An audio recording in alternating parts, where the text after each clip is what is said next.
Dear students, today I am your Rashmi didi आपके पास standard 8 के factorisation का टॉपिक लेके आई हूँ।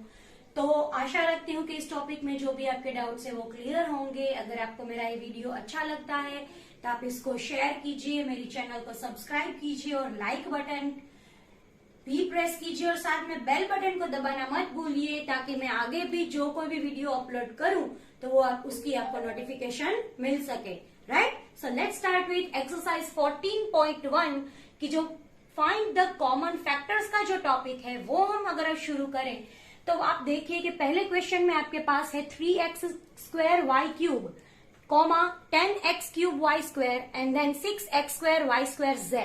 तो पहले हम क्या करेंगे, 3x² y³ को फैक्टराइज करते हैं, मतलब उसको अलग करते हैं। फैक्टराइज करना मतलब उसको अलग करना है। 3 मल्टीप्लाई x² तो x multiply x and y³ means y 3 time y into y। Likewise 10x³ y² के फैक्टराइज करा हमने 10 का 2 multiply 5 multiply x into x क्योंकि x का क्यूब है और y का स्क्वायर है तो y को हमने 2 टाइम लिखा।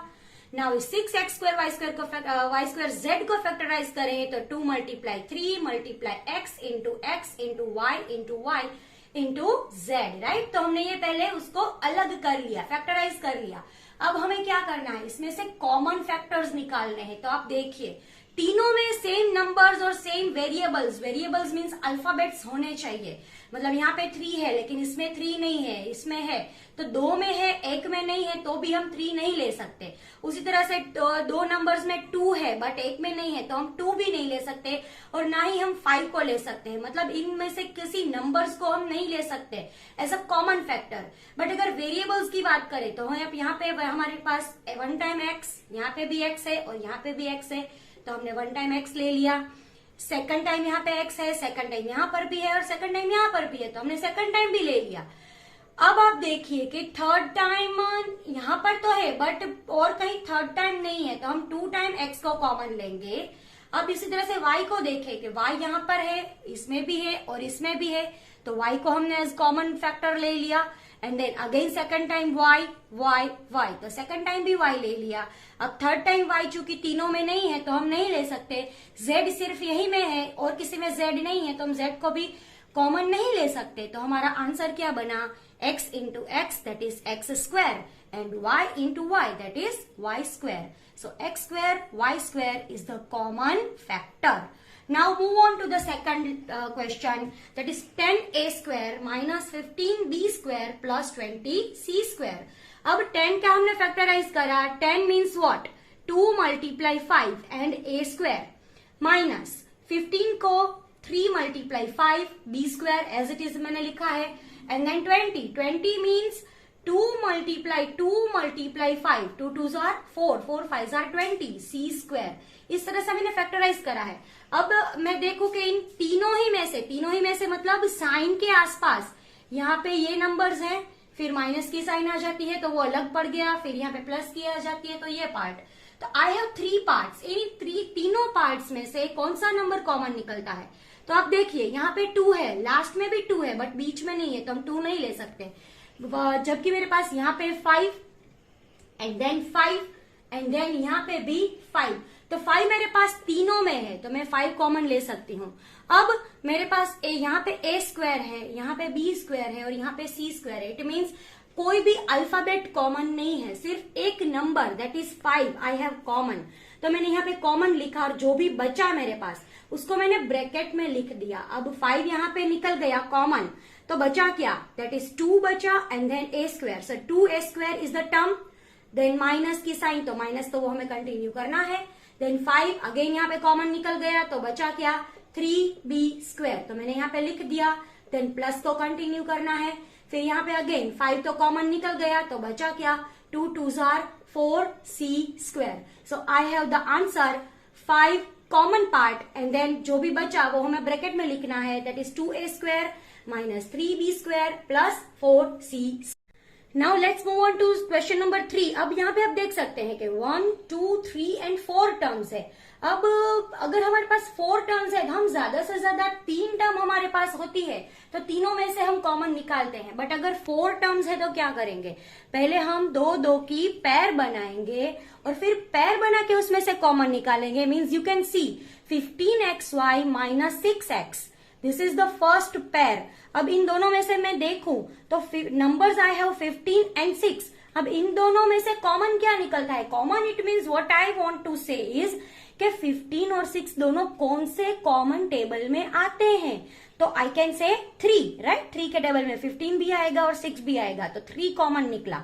उसी तरह से x और x, अल्फाबेट मेरे पास x कॉमन है, जो बचा उसको मैं ब्रैकेट में लिखती हूं। अब 15 में से 3 तो निकल गया, मतलब 3 के टेबल में 15 कहाँ आएगा, दैट इज 3 5 तो अंदर बचा क्या 5, और एक्स वाई में से x निकल गया तो बचा 5 के साथ y। उसी तरह से माइनस करा, फिर 3 के टेबल में 6 कहां पर आता है तो 2 और फिर x तो निकल गया, तो जो भी बचा फिर ब्रैकेट ओवर कर दिया। अब second pair I have that is 5y minus 2। अब आप देखिए कि 5 और 2 दोनों ही एक भी कॉमन टेबल में नहीं आते, तो दोनों का कॉमन फैक्टर क्या होगा, दैट इज ओनली 1। तो 1 मैंने फैक्टर की तरह पे यहाँ लिख दिया, दैट इज प्लस कंटिन्यू करना है और फिर कॉमन फैक्टर निकलता है 1, और जो भी बचता है वो मैं ब्रैकेट में लिखती हूँ। तो कुछ वैसे तो कॉमन निकला नहीं है, तो फिर 5y माइनस 2 यही मुझे लिखना है। अब I have to see it कि जो भी दो ब्रैकेट्स मेरे पास कॉमन आते हैं that should be same compulsorily. 5y minus 2, 5y minus 2 compulsory same होना चाहिए। अगर नहीं है तो फिर मेरी कहीं पे तो गलती हो रही है, क्योंकि यहाँ पे दोनों ही ब्रैकेट सेम है, तो उसको मैं 1 टाइम लिख डालूंगी कॉमन 5y माइनस 2। और दूसरे कौन से नंबर्स बचते हैं मेरे पास 3x प्लस 1, तो उसको मैं दूसरा ब्रैकेट बना के लिख देती हूँ 3x प्लस 1।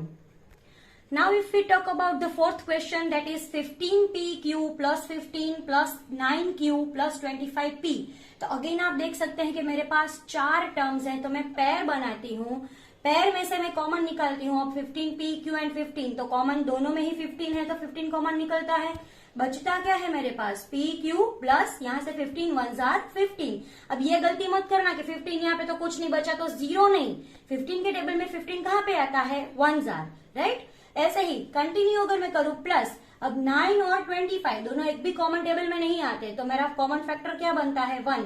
ना ही q और p में से कुछ कॉमन है तो ओनली 1, और ब्रैकेट बनता है मेरा 9q प्लस 25p। बट जैसे मैंने आपको आगे के सम में बताया कि मेरे दोनों ही ब्रैकेट्स कंपल्सरीली सेम होने चाहिए, बट आप देख सकते हैं कि यहाँ पे ओनली pq प्लस 1 है, जबकि यहाँ पे 9q प्लस 25p है। तो यहाँ पे तो अगर मैं ऐसे ही पैर बना के लिख दे रही हूँ तो मेरे कॉमन ब्रैकेट्स नहीं आ रहे, तो मैं क्या करूं। तो जब इस तरह का क्वेश्चन मेरे पास है तो मुझे क्या करना है, मुझे ये गलती नहीं करनी है। मैं क्या कर सकती हूँ कि मैं ये जो दोनों ही नंबर्स हैं उसको मैं एक्सचेंज कर दूंगी, मतलब नया क्वेश्चन क्या बनाऊंगी, that is 15pq plus 25p plus 9q plus 15। It means 15 जो सेकंड नंबर पे था उसको मैंने लास्ट में भेज दिया उसकी साइन के साथ, और 25p जो फोर्थ टर्म पे था उसको मैंने सेकंड में भेज दिया। अब मैं अगर पैर बना के कॉमन निकालती हूं तो I can do it easily with the correct brackets. It means now I want to see that, तो आप देख सकते हैं कि 15pq प्लस 25p इन दोनों 15 और 25 दोनों ही कौन से टेबल में आते हैं, राइट 5 के टेबल में, राइट। और फिर आप साथ में देख सकते हैं कि p भी कॉमन निकलता है, दोनों में के पास p अल्फाबेट है तो हमने p को भी कॉमन निकाला। अब क्या बचता है, जो बचता है वो ब्रैकेट में लिखेंगे, मतलब कि 5 के टेबल में 15 कहां पर आता है, तो दैट इज 3 अब pq में से p तो निकल गया तो बचा क्या q, तो that is 3q, then plus की साइन। अब 5 के टेबल में 25 कहां पे आएगा, तो 5 5 और p तो कॉमन निकल गया, तो क्या बचता है ब्रैकेट में हमारे पास 3q प्लस 5। उसी तरह से let's move on to second pair, that is 9q plus 15। अब 9 और 15 दोनों ही कौन से टेबल में आएंगे, राइट 3 के। अब 3 कॉमन हमने निकाला तो ब्रैकेट में क्या बचता है, 3 के टेबल में 9 कहां पर आते हैं, तो 3 3 9। अब q तो कॉमन नहीं निकलता है तो 3 के साथ q हमें ऐसे ही रखना पड़ेगा। देन प्लस की साइन को कंटिन्यू करते हुए 3 की टेबल में 15 कहां पे आता है, 3 5 are 15। Now you can see कि ये दोनों ही जो ब्रैकेट्स हैं ये कॉमन है, 3q plus 5, 3q plus 5, right. तो अगर हमारे पास कॉमन ब्रैकेट्स नहीं मिलते हैं तो हम नंबर्स को इस तरह से एक्सचेंज करके भी हमारा आंसर ला सकते हैं। तो 3q प्लस 5 हमारे पास कॉमन ब्रैकेट बना, एंड देन जो बचा 5p प्लस 3, तो वो हमें दूसरा ब्रैकेट बना के लिखना है। तो देखा friends, this was the exercise number 14.1 of standard 8, जिसमें से मैंने कुछ सम्स आपको समझाए और इसी मेथड से आप पूरी एक्सरसाइज सॉल्व कर सकते हैं। आशा रखती हूँ ये वीडियो आपको पसंद आया होगा। जरूर मुझे कमेंट करें और जो भी सीखना चाहते हैं उसके बारे में भी बताएं। Thank you.